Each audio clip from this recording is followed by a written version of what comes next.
Krzysztof Wyszkowski, członek ruchu oporu lat 70. i 80., współtwórca Wolnych Związków Zawodowych w Gdańsku, redaktor strajkowego pisma Solidarność w czasie wydarzeń sierpniowych. W stanie wojennym działał w podziemiu. Kontestator Okrągłego Stołu. Zastępca redaktora naczelnego tygodnika Solidarność, potem doradca rządu Jana Olszewskiego. Przez lata walczący o dobre imię pierwszej Solidarności. Odkrywający prawdę o agentach SB w strukturach związku. Patriota. Dzień dobry Państwu.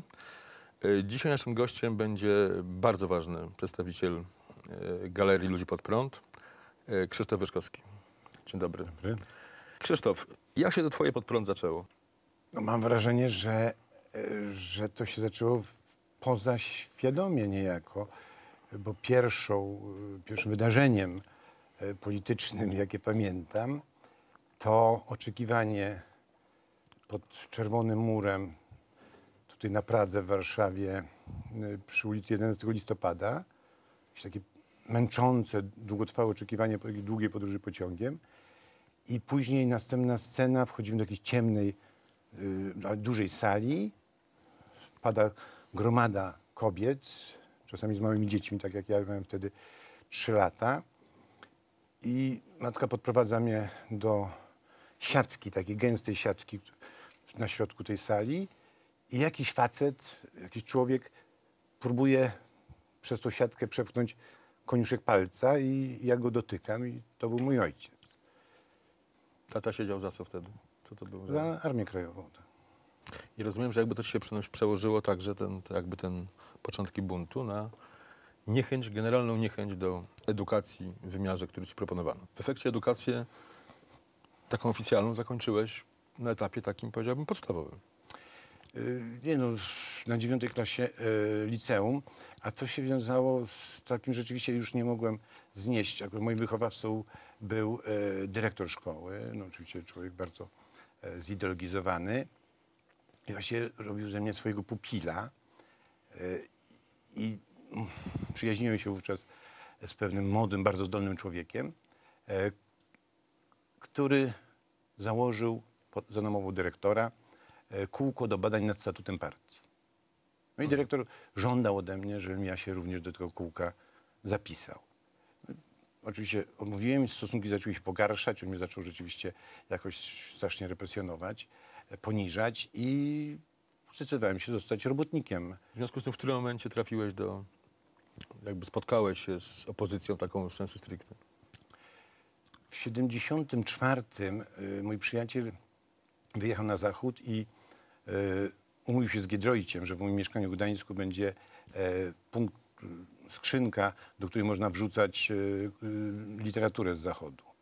Giedroyć zorganizował kurierów i oni przywozili mi książki, które ja następnie woziłem do Warszawy, do Krakowa. W 77 roku, kiedy aresztowano Młody KOR, mój brat Błażej, student Politechniki Gdańskiej, podjął głodówkę protestacyjną. Podjęliśmy wtedy z bratem aktywną działalność. Oddajmy głos na chwilę twoim przyjaciołom, Andrzejowi Gwieździe i Markowi Zielińskiemu. Z Krzysztofem znamy się już 30 lat. Poznaliśmy się w 76 roku, kiedy powstawała w Polsce opozycja. Wtedy była to odpowiedź jakby na powołanie KOR-u. Tworzyły się kolejno w różnych miastach grupy opozycyjne. Z początku była to opozycja bez podziałów. Potem zaczęły się z tego wyodrębniać jakby grupy światopoglądowe. No i tu po różnych trudnościach, niechęciach, obawach w końcu zapadła decyzja, że powołujemy Komitet Założycielski WZZ-ów, Wolnych Związków Zawodowych. I tutaj w samej końcówce, prawda, po tych dyskusjach kluczową rolę właśnie odegrał Krzysiu, który pojechał do Warszawy, przekonał jako argumentami ostatecznie Kuronia, żeby się zgodził, żeby poparł tę inicjatywę, a było to niezwykle ważne, dlatego że Kuroń w zasadzie trzymał klucz do informacji w wolnej Europie. Krzysztof w międzyczasie przeniósł się do Warszawy, tam prowadził działalność, a potem zjawił się na strajku, gdzie też odegrał ważną rolę, bo właśnie podjął się redagowania pisma strajkowego pod nazwą Solidarność, od czego niewątpliwie wzięła nazwa późniejszy Związek Zawodowy. Krzysztof objął też bardzo ważną funkcję sekretarza redakcji tygodnika Solidarność, który był redaktorem naczelnym, był Mazowiecki, o znanych ugodowych poglądach. No i mieliśmy nadzieję, że Krzysztof w jakiś sposób będzie mógł to skompensować. Natomiast na ile mu się to udawało, z Mazowieckim była, zdaje się, ciężka sprawa, bo wtedy się okazało, że siła spokoju jest niezwykle despotyczna. Krzysztof Wyszkowski w tygodniku Solidarność w zasadzie strzegł takiej pewnej prawowierności tego pisma, jeżeli tak można powiedzieć, jego więzą czy jego łączności z tym dziedzictwem, które on sam uosabiał, czyli dziedzictwem wolnych związków zawodowych. I w zasadzie ja dość szybko odszedłem z tygodnika Solidarność, więc ta nasza znajomość była krótka i krucha, ale potem mi się nie przerwała. Trwała w zasadzie i w okresie, kiedy był doradcą rządu i premiera osobiście i rządu Jana Olszewskiego. I uważam, że Wyszkowski jest człowiekiem, który jak mało kto w naszym kraju uosabia taki typ samotniczego i samotnego bojownika o rzeczy, których właściwie nikt inny o nie nie występuje. W tym sensie on jest samotny, często jest właśnie na boku, często jest na marginesie. Jeżeli by sięgnąć do jakiejś takiej dawnej tradycji, to ja tak sobie go zawsze widzę jako taki rodzaj zagończyka. Kogoś, kto samotnie wybiega przed szereg i jako pierwszy mówi o rzeczach, których nikt inny nie mówi albo nie chce mówić.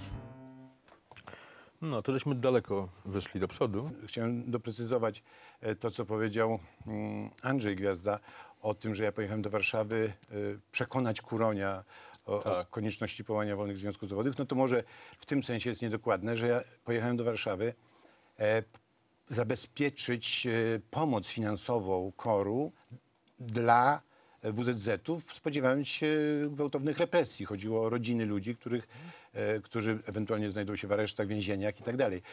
I umówiłem właśnie, że KOR daje, mówiąc językiem nowoczesnym, gwarancje kredytowe na 100 000 złotych, ale jednocześnie, jest to, widziałem te dokumenty obecnie w IPN-ie, jednocześnie mówiąc Kuroniowi otwarcie, że wolne związki zawodowe będą organizacją niezależną zarówno od Komitetu Obrony Robotników, jak i od Ruchu Obrony Praw Człowieka i Obywatela. Więc każdy, kto zna Kuronia, wie, że jeżeli mu się powie, że się będzie działało niezależnie, to takiej zgody nie otrzyma. Kiedy tak poczułeś taką, że tak ci ta łuska z oczu spadła? W którym moment tak były pełnej jasności, że jesteś tu obcym ciałem, bądź dzieje się coś, czego nie chcesz przyjąć do wiadomości? Pełna jasność to rzeczywiście początek września 80 roku, czyli rodzi się nowy ruch. Jesteśmy w Gdańsku, przyjeżdża Jacek Kuroń i przedstawia plan przechwycenia, podporządkowania związków właśnie sobie i swojego środowisku, usunięcie Lecha Wałęsy jako agenta SB, podporządkowania związku zawodowego komisjom zakładowym i jak to mówił i pisał wtedy, wykorzystaniu wszystkich narzędzi czy osiągnięć października 1956 roku. Zrozumiałem, że tu nie chodzi o wolność, demokrację i niepodległość, a chodzi o realizm z ludzką twarzą, chodzi o cofanie czasu. I wtedy rzeczywiście się wściekłem, wstałem i wrzasnąłem, że głównym celem tego całego manewru jest władza dla nas jako dla partykularnej grupy, która chce przekierować ruch w stronę właśnie października 56, w stronę jakichś tutaj przykomunistycznych, żeby tak powiedzieć. I wtedy paradoksalnie wybrałeś obronę Lecha Wałęsy. Tak, no bo elementem, sytuacyjnie była to obrona Wałęsy, ponieważ elementem tego planu było usunięcie go z funkcji przewodniczącego. Czyli uznałeś, że mniejszym zagrożeniem jest Lech Wałęsa na czele związku, niż przejęcie tego związku przez Kuronia i Michnika. Obowiązywały nas wówczas, ja byłem przekonany, że wszystkich obowiązują wartości, zwykłe wartości moralne, czyli skoro ja nie wierzyłem w to, że Lech Wałęsa był agentem Służby Bezpieczeństwa, to nie mogłem uczestniczyć w upublicznianiu takiej informacji i usuwania go pod tym, tak mniemałem, pretekstem. W takiej naszej prywatnej rozmowie tak porównałeś sytuację egzystencjalną, moralną, bycia w opozycji bądź bycia w podziemiu do takiej sytuacji zbieżnej z Biesami Dostojewskiego, znaczy z tym klimatem. Myślałem o sytuacji ludzi, którzy zabierają się za walkę z systemem w małych grupach i podlegają silnym osobowościom przywódczym. Miałem poczucie, że obserwowałem na sobie i na własnych współpracownikach, na moich przyjaciołach, tworzenie się zalążków syndromu Biesów. Do podziemia czy do walki z komunizmem przystępowali ludzie, których można by nazwać w jakiś sposób rozwichrzeni. Trzeba jakichś szczególnych cech, czasami również dziwnych cech, prawda, które, no, jak mówię, znowu bez negatywnych konotacji, jakieś nienormalności, żeby przeciwstawić się temu, co w realnym świecie objawiało się jako normalność, czyli absolutna dominacja totalitaryzmu, tak, we wszystkich sferach. Do dzisiaj wydaje się, że to jest złudzenie w moim przekonaniu, że to poszło tak mniej więcej, jak to dawniej bywało. To znaczy nie udało się w powstaniu listopadowym, nie udało się w powstaniu styczniowym, nie udało się w powstaniu warszawskim, a nam się udało. My, nie wiem, lepsi byliśmy, coś takiego. To nieprawda. W moim głębokim przekonaniu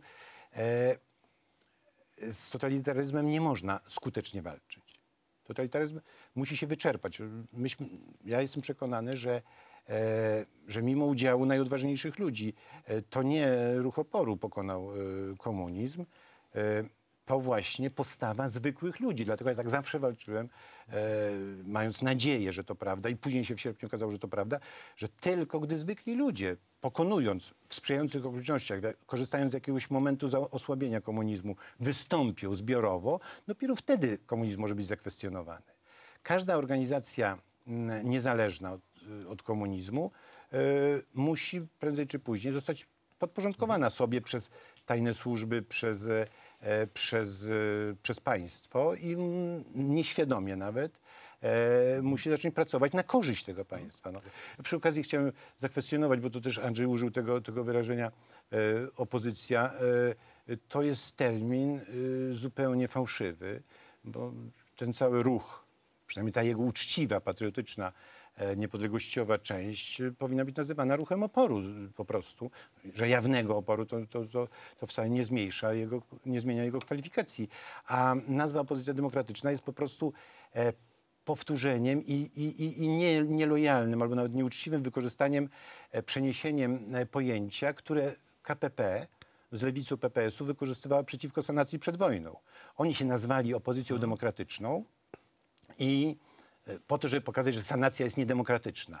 Ale przecież ani KPP, ani ta komunizująca lewica PPS-u to nie byli żadni demokraci. To byli przecież agenci Związku Sowieckiego i nie zmierzali do, nie wiem, wzmocnienia niepodległości czy wolności Polski, a do zniszczenia Polski. Tak się składa, że spora, bardzo aktywna część tego ruchu oporu to byli ludzie o korzeniach KP-owskich, prawda?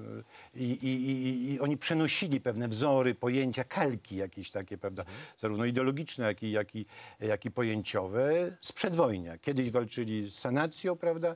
Teraz walczą ze stalinizmem, jak oni to nazywali. Prawda? Czyli rozumiem, że w tym swoim, znaczy w tym gronie, który dobrze poznałeś w ramach ruchu oporu, spotkałeś wielu Stawroginów, Wilchowieńskich, Szatowów. Ja nigdy nie wszedłem do partii wewnętrznej w Lewicy Korowskiej, tak zwanej Kuroniadzie. Poruszałem się gdzieś, czy tolerowano mnie na peryferiach, prawda? No, zgłaszając założenie niezależnego ruchu, no to naturalnie nie mogłem być uznawany za człowieka partii wewnętrznej, ale próbowano to robić. I tam się zetknąłem z atmosferą Zbiesów, dyscypliną. Bullenstein nazwał to dyscypliną partyjną, a nawet wojskową, która panuje tam. Rozkaz płynący z góry, czy decyzja płynąca z góry musiała być bezwzględnie wykonana. Jeżeli nie, to czekały ją represje gorsze niż policyjne, bo najgłębsze upokorzenie w stosunku do towarzyszy walki, prawda? Byłem świadkiem takiej sceny, kiedy pewien właśnie członek partii wewnętrznej napisał artykuł oskarżający polskie duchowieństwo, że marzyłoby o tym, żeby Polskę zamienić w kraj ajatollahów. I z powodów tam produkcyjnych nie poddał ten artykuł kontroli kierownictwa. I byłem świadkiem sceny, kiedy odpowiedni członek kierownictwa spotkał się z tym redaktorem i to było właśnie doświadczenie z Biesów. Najpierw obrzucił go potwornym stekiem jakichś niesłychanie wulgarnych obelg, tak niszczących, tam się nie odzywał, kulił się w sobie, w końcu kucnął na ziemi, na środku pokoju. To narastało. Ja nie reagowałem, bo byłem gościem w tym mieszkaniu, a to byli przyjaciele. I w pewnym momencie ten członek kierownictwa w ogóle się tak zamachnął i z rozmachem, no, wyglądało, że chce go kopnąć po prostu. I w tym momencie dopiero wrzasnąłem, zostaw go. Co ty robisz? I ten facet odwraca się do mnie i nagle, i z uśmiechem, i oko do mnie robi. Że to jest zgryw, że trzeba mu karę wymierzyć, ale on sam nie jest ani zdenerwowany, on to robi świadomie. No to jest metoda... To są biesy. To są biesy, tak. Dajmy głos ponownie Markowi Zielińskiemu. To jest człowiek politycznie niepoprawny. To oczywiście, jak wiadomo, nikomu nie przysparza laurów, ani gdzie indziej, ani tym bardziej w Polsce.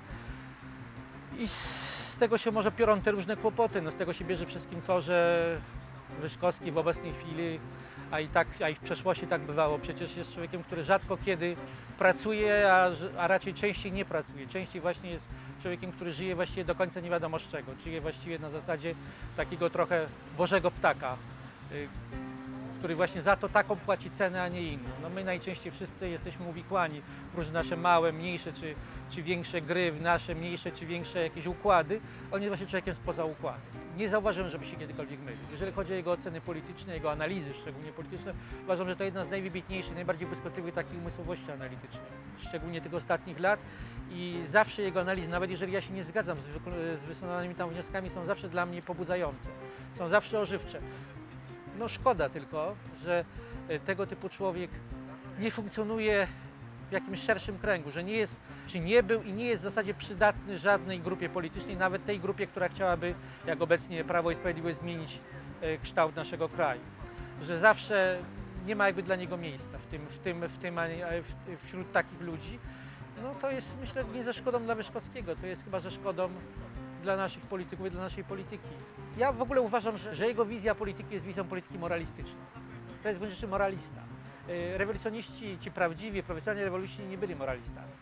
Jego moralizm zresztą powoduje, że on często popełniał błędy w ocenie ludzi. No takim błędem chyba najważniejszym, najistotniejszym, nie wiem, czy Wyszkowski by się do tego przyznał, to był błąd, który do dzisiaj zresztą chyba ciąży na nim, a niestety ciąży także chyba na historii Polski.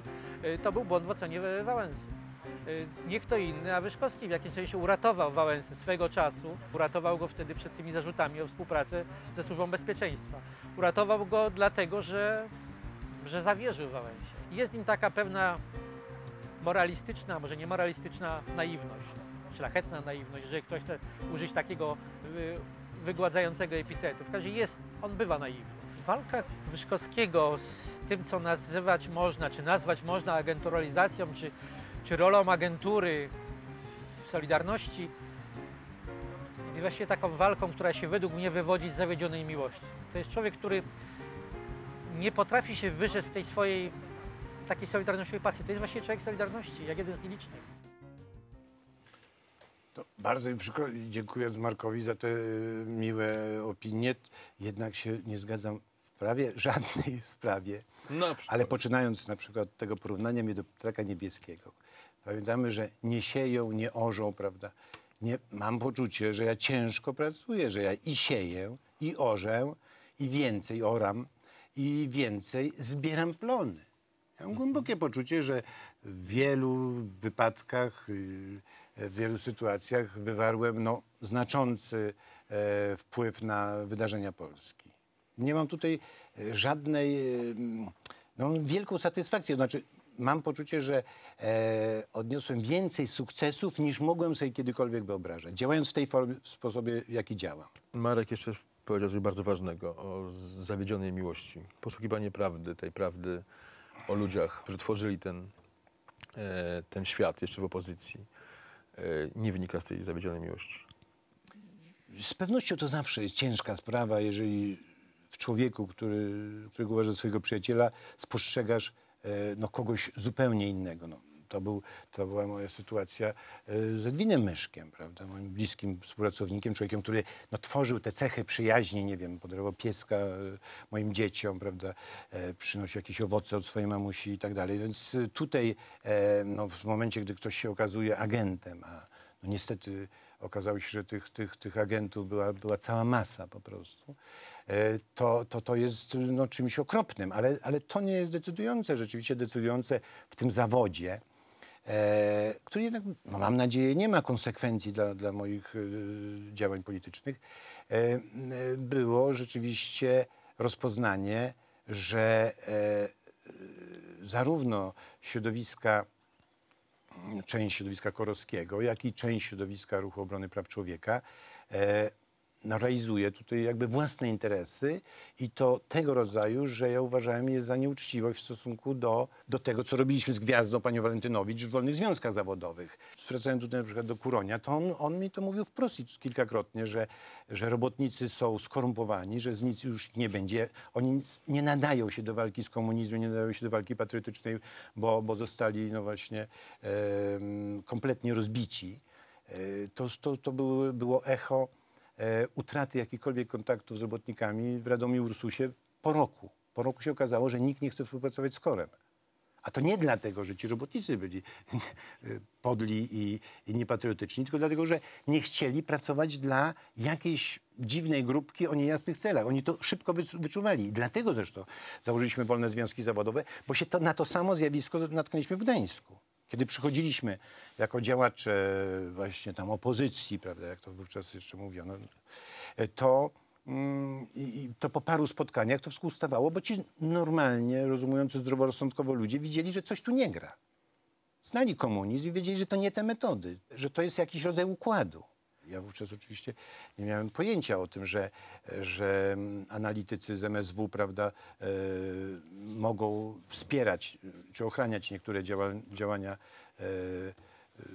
tego, co ja nazywam ruchem oporu, a tego, co w istocie do pewnego stopnia było koncesjonowaną opozycją demokratyczną.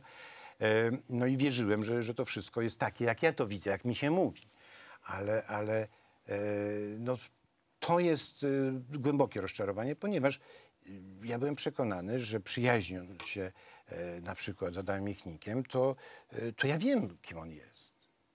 Kiedy mnie całował, prawda, i mówił, że mnie kocha, no ja wiedziałem, że może przesadne objawy czułości, ale myślałem, że się rozumiemy jako Polacy. Już, jak mówię, najwyraźniej to przy okrągłym stole się okazywało, kiedy to było, że tak powiem, naocznie wyraziste, jak Michnik wtulony w Cioska tam, prawda, gdzieś tam gadał, Kuroń tam w innego, Geremek w Rejkowskiego. Wtulony w Cioska jak w ciebie wcześniej, tak chcesz powiedzieć? powiedzieć? No tak, może bardziej. I pili sobie z ust, prawda, więc było widać jak na dłoni, prawda, że nagle fronty się zmieniły, że to kto z kim i przeciwko komu. A ludzie, którzy byli nastawili krytycznie, byli po prostu znienawidzeni. To były jawne, wulgarne czasami oszołomy. Objawy. Oszołomy to stosunkowo delikatne. Tak. Czyli wiara, potem jakby fakty, potem spekulacja na bazie tych faktów, aż wreszcie dokumenty. Ten zbiór dokumentów, który udało mi się poznać, jest zbiorem przerażającym, niestety potwierdzającym najczarniejsze przypuszczenia, a obawiam się, że gdyby to traktować jako tendencję, to znaczy, że czym więcej dokumentów się zna, tym bardziej należy uważać III Rzeczpospolitą za państwo postkomunistyczne, to jeżeli to rzeczywiście nadal będzie tendencja, to myślę, że trzeba będzie mówić rzeczywiście o zdradzie. I na bazie tej wiedzy, którą nabyłeś rok temu, w rocznicę 25. Solidarności, w Nocie w Gdańsku, to była rocznica pierwszej Solidarności. To bardzo ważne odróżnienie. Tak, nie ta oficjalna obok. Wystąpiłeś z wykładem, a wykład ten jest częścią mojego filmu Słowa Prawdy. Zobaczmy fragment tego filmu.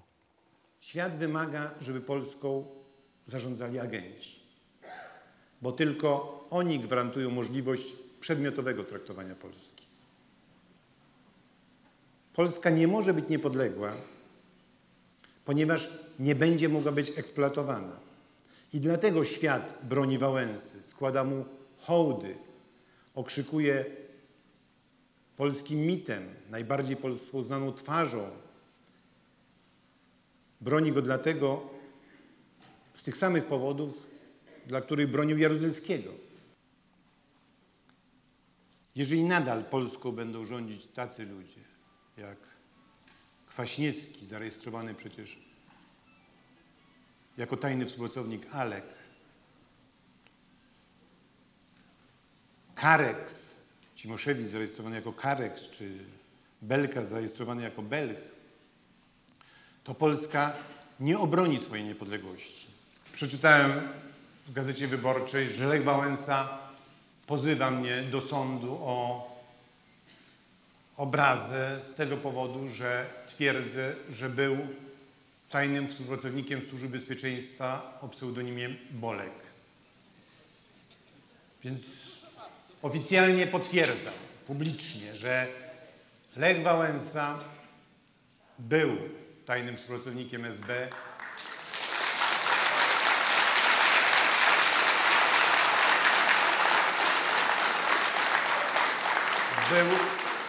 Był donosicielem, brał za swoje donosy pieniądze i dzisiaj nie ma odwagi się do tego przyznać, nie ma odwagi, żeby przeprosić ofiary swoich donosów, ofiary swojego haniebnego postępowania. IPN bada akta Wałęsy i zastanawia się, czy był, czy nie był agentem. Oczywiście IPN posiada stos dokumentów na temat agentury Lecha Wałęsy. My również badamy dokumenty Lecha Wałęsy i my nie mamy już wątpliwości. Ale kto pierwszy zdoła doprowadzić do tego, że członkowie Solidarności, Polacy jako społeczeństwo uznają wreszcie, że Lech Wałęsa był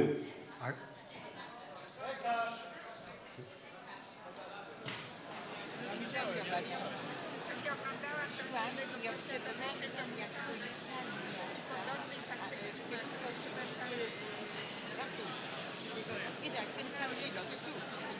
Oni tak skanalizowali, że jak ktoś chciał zrobić jakiś cel, to by dokładnie wiedział. Wreszcie Jak po co nam lista zdrajców? Po co nam ona? Co jest? To jest 25 lat, proszę Państwa. Złożyłeś do IPN-u o papiery? Złożyłem. Ale to guzik ważny, który ja składałem. Ja nie jestem agentem. Czy ja składałem, czy nie składałem. To jest to nie jest ważne, Andrzej. Co się stało? To nie jest ważne. Bo mnie denerwuje to wszystko, proszę Państwa. Denerwuje my chcemy mnie. wiedzieć, nie wiem z kim dlaczego. mamy przyjemność. Proszę. Dobrze, przepraszam Panią bardzo. Przepraszam bardzo. Jeżeli można tutaj minutkę jeszcze, dobrze? Znaczy, Pani kazała mi się przedstawić. Moje nazwisko jest Kornel Morawiecki, jestem z Wrocławia. Jestem założycielem jednym z założycieli Solidarności Walczącej, przewodniczącym Ale dalej nie ma.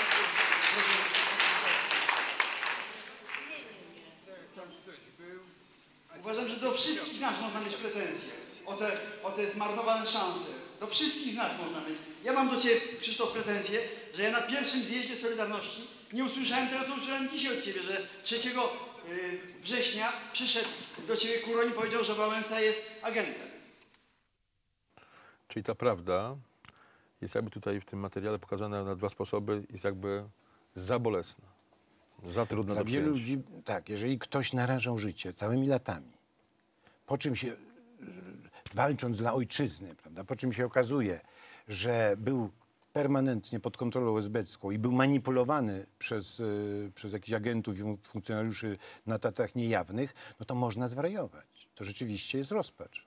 jeżeli się rozpadały rodziny, jeżeli ludzie, nie wiem, tracili dzieci w tym sensie, że tracili kontakt na przykład, no tracili podstawowe wartości, które normalny człowiek ceni ponad życie i później się okazuje, że to wszystko nie tylko było niecelowe, ale to było przeciwko, było to sprzeczne, było to szkodliwe dla odzyskania przez Polskę wolności, no to dopiero rozpacz. No.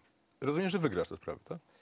W sprawie Bolka nie jestem pewien, bo sąd uznał się za niewładny, to bardzo ciekawa formuła, znaczy, że uznał, że nie ma prawa w ogóle rozpatrywać tej sprawy merytorycznie. Czyli skazano mnie na zasadzie rozstrzygnięcia, rzekomego rozstrzygnięcia tej sprawy przez sąd lustracyjny, który stwierdził, że Lech Wałęsa nie popełnił kłamstwa lustracyjnego w tej formule. No, ale przecież to nie ma nic do rzeczy, ponieważ ja po pierwsze mam nowe dowody, których sąd lustracyjny nie znał.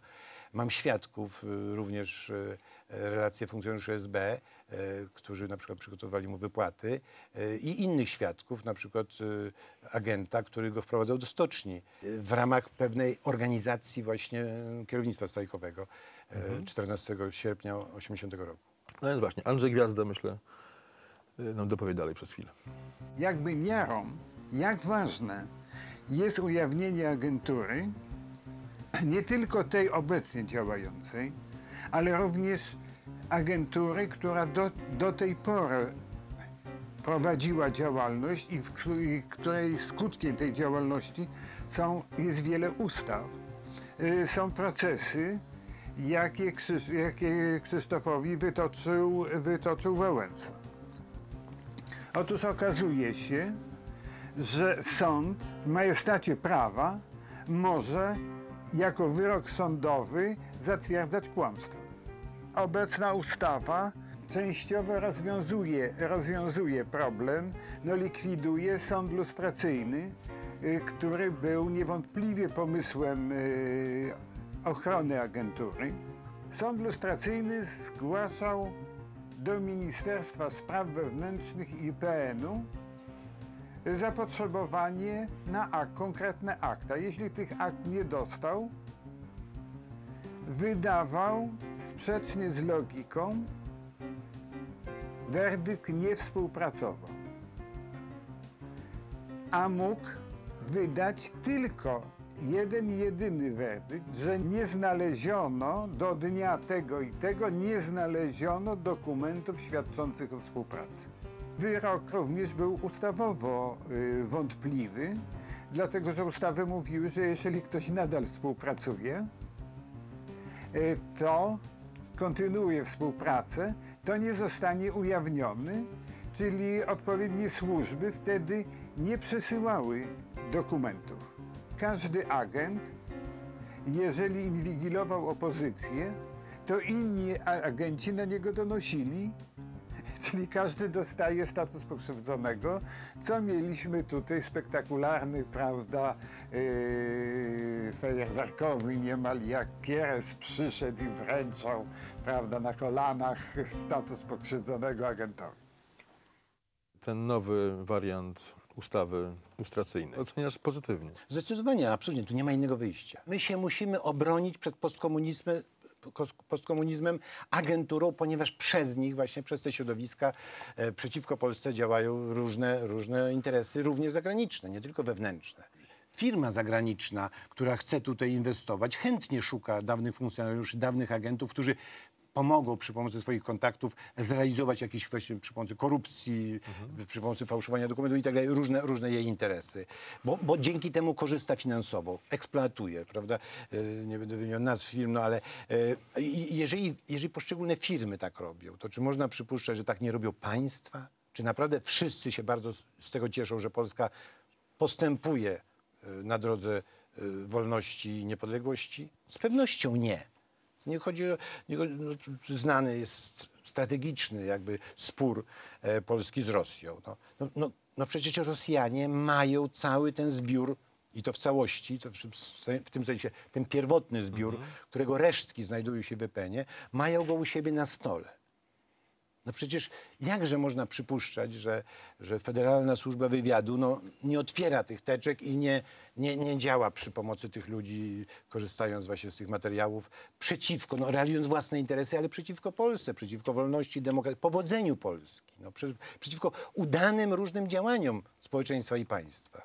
To bardzo łatwo robić, naprawdę bardzo łatwo robić. Jakbyś mógł porównać, jakbyś mógł to zrobić. Byłeś doradcą Jana Olszewskiego. Sytuację Polski i rządu Jana Olszewskiego z sytuacją dzisiejszą. Jest nieporównanie lepsza. Nieporównanie lepsza, ponieważ po pierwsze lepsze jest rozpoznanie przeciwnika. Przyznaję, że w rządzie Olszewskiego, jeżeli mogę mówić za premiera i za ministra spraw wewnętrznych Antoniego Macierewicza, nie mieliśmy części tej wiedzy o przeciwniku, która istnieje dzisiaj. Nie wiedzieliśmy wówczas również, że nasi drodzy przyjaciele zagraniczni żywią wielką rezerwę do nas, a wielką sympatię do naszych przeciwników, postkomunistów, że chcą ratować w Polsce postkomunistów. Oczywiście nie jest tak, że nie wiem, świat się przeciwko Polsce zmówił, ale jeżeli ktoś ma tak trudne położenie geopolityczne jak Polska, a chce więcej niż ma, no to trafia na opór. No tutaj nie ma żadnej tajemnicy, prawda?